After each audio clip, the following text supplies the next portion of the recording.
Um, I have said previously we've had what 4 games in this series. I think the Maple Leafs have been outplayed, maybe significantly outplayed in 3 of the 4 games. Do you concur with that assessment? Absolutely. Um, yes, except for the fact that their opponent, who was superb in game one, has been flawed in game two, three, and four as much as they've outplayed the Leafs in two of those games.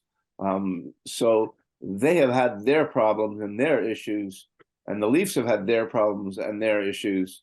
And somehow the Leafs have done something that this group of players not done in the past to date. They have overcome these poor games and turned them into victories. And that's has been unlikely for this group, and it has been why they're sitting right now, with a 3-1 lead. Yeah.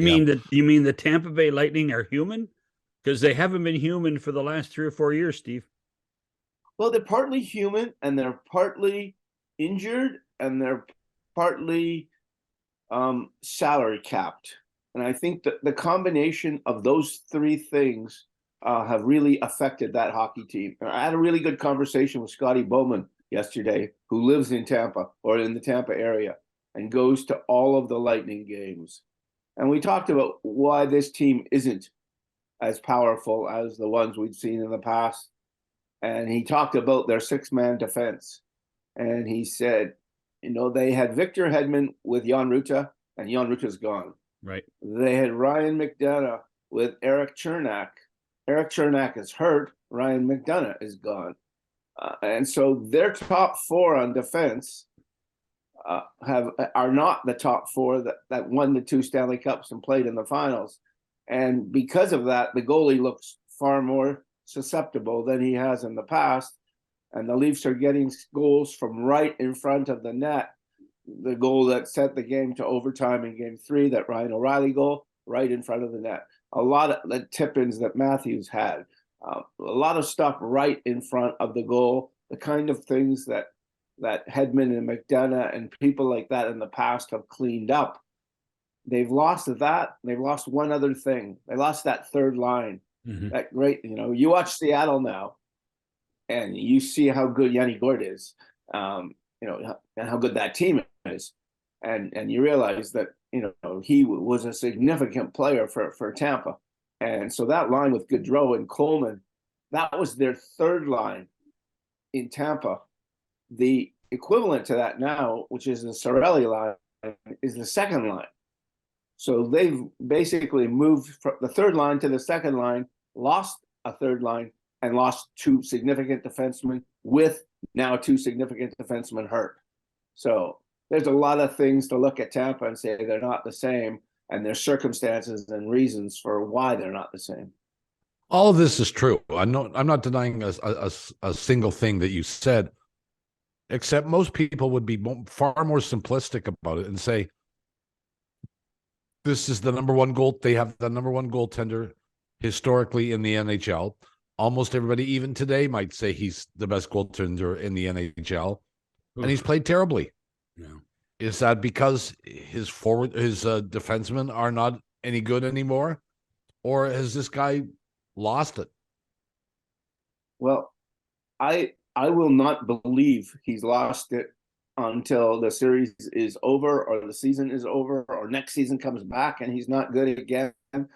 If I'm picking a goaltender to play one game for the game that I need to win, he's probably still that guy, with the possible exception of the goalie in Nashville who's not in the playoffs, UC Saros. Mm-hmm. I love the way Vasilevsky plays most of the time. But in this series, I think it was broken down by one of the goalie analysts that he's let in 4 bad ones. The other ones you can attribute to, poor defense or lack of coverages or deflections. I mean, he had no chance on the Kerfoot overtime goal, for example. No. That's just, that goal scores on anybody. Yeah, sure. But he's let in 4 bad ones in 4 games. And normally when Vasilevsky's at his best is when his back is to the wall and they need the wins. Well, they just lost 2 games in a row where they needed the wins, and he wasn't good enough.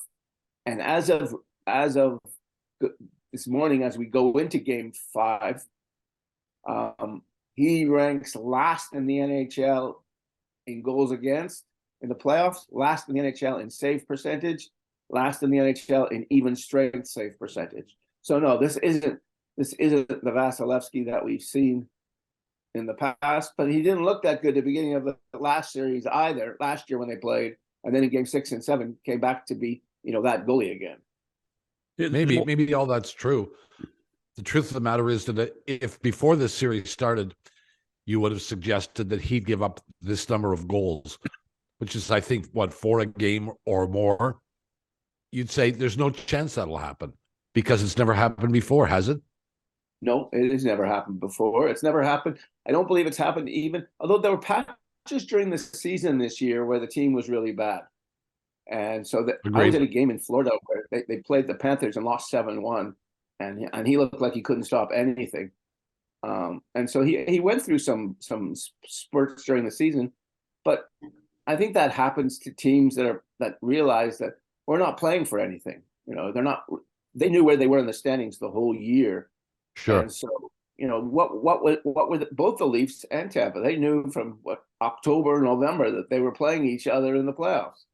And it was just a question of, what position or what state are you going to be in at that time?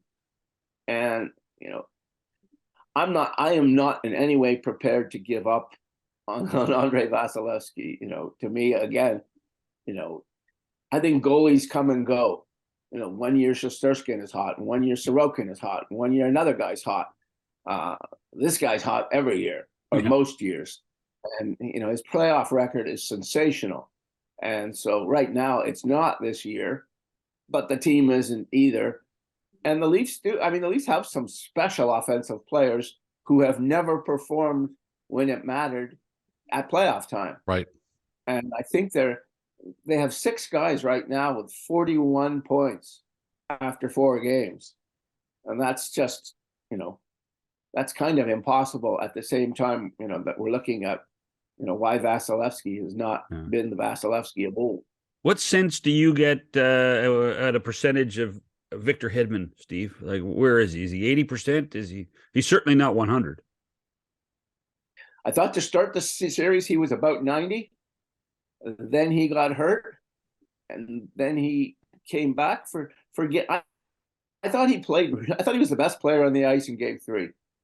And when Victor Hedman is doing what Victor Hedman does, he controls the game, like all great defensemen do. I mean, he's a first ballot Hall of Fame, no question about it, guy. And that's the fascinating thing to me with Tampa. They have the best goalie in the series. They have the best defenseman in the series. They may have the best forward in the series in Kucherov, and they have the best coach in the series. So that should translate to the win. But in Hedman's case, I thought he was sensational in 3, and I thought he was really off in 4. So I don't know if that was because, he played hurt and couldn't come up with the same strength to do it again. They rely on him so much for so many things, especially now without the partners. They're, when you take out who's missing, his partner is gone, and Chernak and his partner are both gone. So you're talking about they're playing with their 1, 4, 5, 6, 7, and 8 defensemen. Yeah.